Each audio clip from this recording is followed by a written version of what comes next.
Աստված, իմ Աստված, ինչու թողեցիր ինձ։ Առաջին անգամ կարդացի, ասում եմ, Տեր Աստված, սա Հիսուսն է։ Ինչի է սենց հարց տալիս։ Իր համար ամեն բան պարզ պիտի լինի։ Հետո ավելի խորը սենց նայեցի, ասում եմ, իր ամբողջ մարդկային կյանքի ընթացքում Հիսուսը Աստծու այդպիսի բացակայություն չի զգացել, որ ինքը իրոք թողված լինի։ Նա միշտ նայում էր Հայր Աստծուն, անելիս ու անում էր, միշտ զգում էր նրա առաջնորդությունը, միշտ գնում էր Սուրբ Հոգով։ Ու հիմա Աստված իր կողքը չի, կարծես չկայի պես։ Իսկ ինչ եղավ։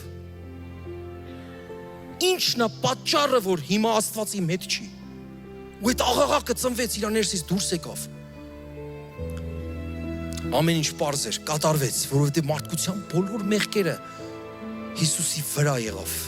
Մարդկության բոլոր մեղքերի պատճառով Աստված չէր կարա տեղ լիներ։ Այդ կեղտի, աղտի,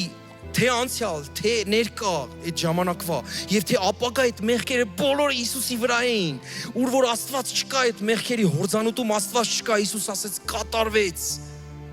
Ես հասկացա ինչի դու ստեղ չես, կատարվել է, որովհետև արդեն ահա հիմա ժամանակն է, հիմա է ժամանակը, ճիշտ ժամանակը, որ ես իմ հոգին տամ քո ձեռքերի մեջ։ Ամեն։